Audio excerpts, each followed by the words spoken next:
L'évangélisation est la tâche la plus importante que Dieu ait confiée à l'Église. Avant son départ, le Seigneur Jésus-Christ a dit: allez, faites de toutes les nations les disciples, les baptisant au nom du Père, du Fils et du Saint-Esprit, et enseignez-leur à observer tout ce que je vous ai prescrit. Et voici, je suis tous les jours avec vous jusqu'à la fin du monde. Matthieu 28, versets 19 à 20. Il a aussi dit: allez dans le monde entier et prêchez la bonne nouvelle à toute la création. Celui qui croira et qui sera baptisé sera sauvé, mais celui qui ne croira pas sera condamné. Voici les signes qui accompagneront ceux qui auront cru en mon nom. Ils chasseront les démons, ils parleront de nouvelles langues, ils saisiront des serpents, s'ils boivent quelque breuvage mortel, il ne leur fera point de mal. Ils imposeront les mains aux malades et les malades seront guéris. Marc 16, versets 15 à 18. Cette commission est le but de tout chrétien. Nous devons saisir cet appel afin de propulser le ministère de Jésus-Christ jusqu'aux extrémités de la terre. Mais qu'est-ce donc l'évangélisation? Avant de donner une définition de l'évangélisation, il est important pour nous de premièrement montrer ce que l'évangélisation n'est pas. Et à ce sujet, nous avons 5 points que nous allons énumérer pour donner les preuves de ce que l'évangélisation n'est pas. Comme premier point, vous devez savoir que l'évangélisation n'est pas un exposé de connaissances bibliques. Il est vrai que l'évangéliste ou encore le chrétien qui évangélise doit avoir une certaine connaissance de la Bible. Cependant, cette connaissance doit être basée sur le solide fondement de la doctrine du salut en Jésus-Christ. L'évangélisation ne consiste pas à étaler des versets bibliques devant les païens sans toutefois savoir leur sens et comment les expliquer. Pour dire que celui qui évangélise doit avoir la connaissance de la doctrine biblique du salut et pouvoir expliquer cela aux païens afin qu'ils puissent mieux comprendre de quoi est-ce qu'il s'agit pour pouvoir prendre la décision de recevoir Jésus, de l'accepter comme Seigneur et Sauveur personnel. Vous savez, l'évangile mal présenté donnera forcément des mauvais résultats, que ce soit dans la vie de celui qui annonce l'évangile comme dans la vie de celui qui reçoit l'évangile. Alors, il est très important pour l'évangéliste ou pour celui qui évangélise de savoir de quoi parle l'évangile, d'avoir un solide fondement dans la doctrine du salut en Jésus-Christ de Nazareth. Le deuxième point, c'est que l'évangélisation n'est pas un exposé de dogmes dénominationnels. Plusieurs confessions dénominationnelles tombent dans le piège de présenter ou d'exposer les dogmes lorsqu'ils vont évangéliser. Au lieu de présenter le message du salut en Jésus-Christ, ils préfèrent plutôt parler de leur vision de la Bible. Et cette sorte d'évangélisation a pour but de dénigrer les autres dénominations afin de présenter sa confession dénominationnelle ou son église comme étant la seule vraie église. C'est la raison pour laquelle ici nous allons tirer un enseignement du ministère de Jean-Baptiste dans le livre de Jean le chapitre 1 verset 35 à 37. Il est dit ceci: le lendemain, Jean était encore là avec 2 de ses disciples. Et ayant regardé Jésus-Christ qui passait, il dit: voilà l'agneau de Dieu. Les 2 disciples l'entendirent prononcer ces paroles et ils suivirent Jésus. Dans ce verset, Jean indique l'agneau de Dieu à ses disciples. Toute évangélisation doit être centrée sur ou encore doit présenter Jésus-Christ, l'agneau de Dieu. C'est le sacrifice de Jésus-Christ, l'agneau de Dieu, qui nous rend propice auprès de Dieu.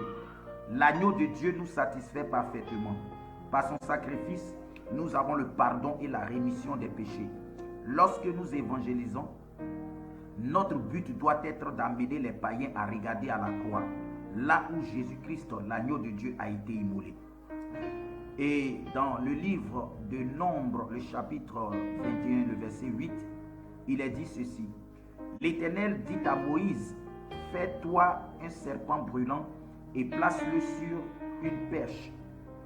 Quiconque aura été mordu le regardera, conservera la vie.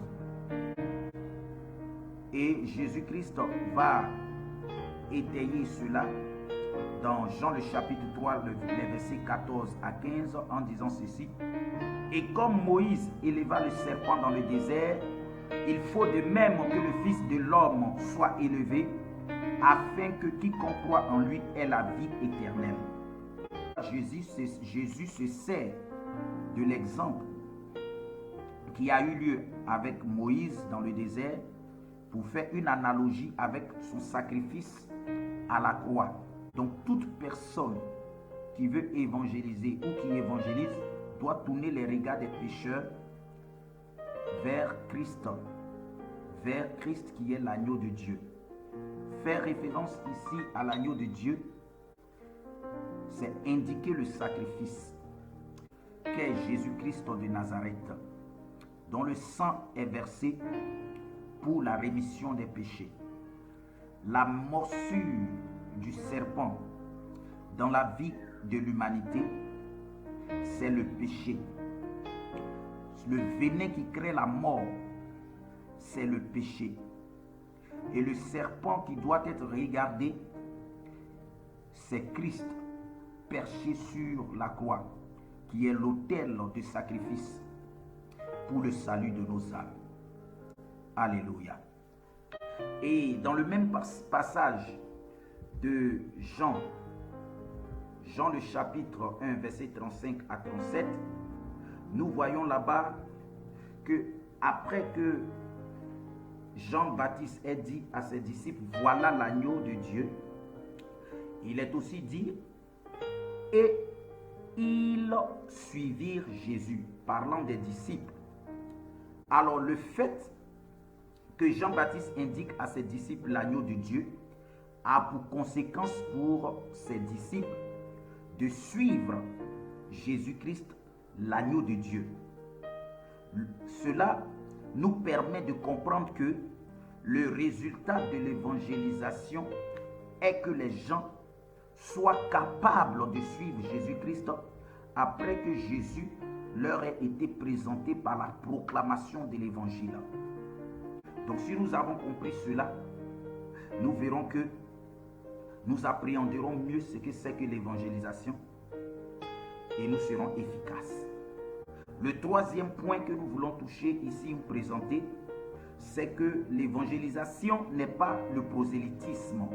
C'est-à-dire que l'évangélisation, ce n'est pas le fait d'aller faire des adeptes à nos concepts ou à nos interprétations bibliques. C'est-à-dire de faire des suiveurs, des gens qui nous suivront au lieu de suivre le Christ. L'évangélisation est tout autre chose. Quatrième point, c'est que l'évangélisation n'est pas un verdict de condamnation. Et nous allons étayer cela avec deux versets bibliques. Nous avons Jean chapitre 12, verset 47 qui dit ceci. Si quelqu'un entend mes paroles et ne les garde point, ce n'est pas moi qui le juge, car je suis venu non pour juger le monde, mais pour le sauver. Alors ce premier verset nous montre ici le but de la mission, le but de la venue de Jésus-Christ. Jésus dit ici que Lui, Jésus n'est pas venu pour juger le monde, mais il est venu pour le sauver. Donc le but de la venue de Christ, le but du sacrifice de Christ, c'est le salut des âmes. Est-ce que nous comprenons cela?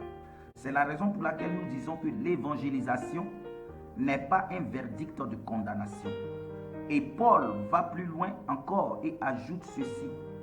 Il dit, ce n'est pas mon affaire, en effet, de juger les non-chrétiens.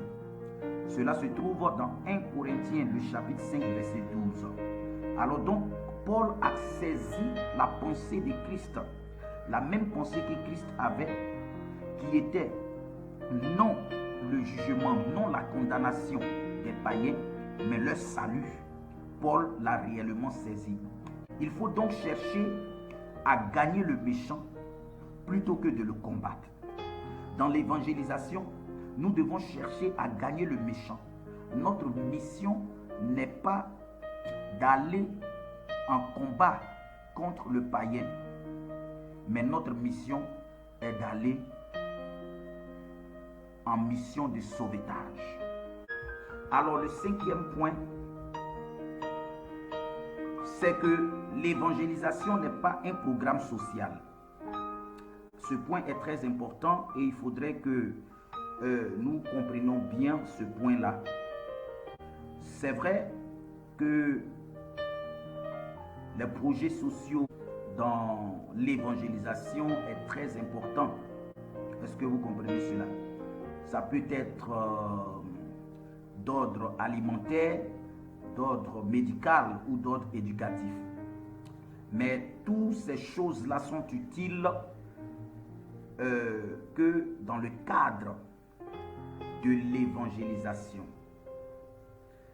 J'explique cela pour dire que ce n'est pas le fait d'aller distribuer de la nourriture aux pauvres qui est l'évangélisation. Non. L'évangélisation est toute autre chose. Mais nous pouvons nous servir dans l'évangélisation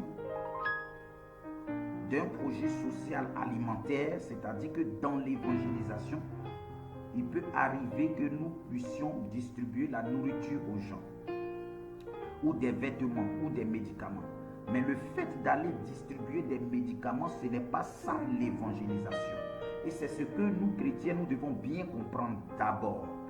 Le but recherché dans l'évangélisation, c'est de voir des vies transformées par la puissance de l'évangile. Si nous avons saisi le but de l'évangile, c'est-à-dire que si nous avons compris ce que c'est que l'évangile, alléluia, alors notre évangélisation pourra maintenant être mieux accompagnée, vous voyez, de projets ou de programmes sociaux. Jésus-Christ a pourvu aux besoins physiques des gens à travers l'alimentation des multitudes, la guérison et la délivrance. Mais ces œuvres-là que Jésus faisait, elles furent faites dans le contexte de l'évangélisation. Lorsque Jésus-Christ a multiplié le pain, rappelez-vous bien ce qui s'est passé. Jésus-Christ n'a pas tout de suite vu une foule et a dit, bon, comme il y a la foule qui me suit, je vais leur distribuer le pain. Non. Jésus-Christ était dans une campagne d'enseignement et de prêche. Et le peuple l'a suivi pendant 3 jours. Ayant constaté que ce peuple avait faim, alors Jésus-Christ maintenant va multiplier le pain pour répondre à leurs besoins. Donc, l'évangile que nous prêchons, le message du royaume, doit inclure un appel à se repentir. Le message du royaume doit inclure un appel à se repentir du péché. Dans le livre de Marc, le chapitre 1, verset 14 à 15, il est dit ceci. Après que Jean eut été livré, Jésus-Christ alla dans la Galilée prêchant l'évangile de Dieu. Il disait, le temps est accompli et le royaume de Dieu est proche. Repentez-vous et croyez à la bonne nouvelle.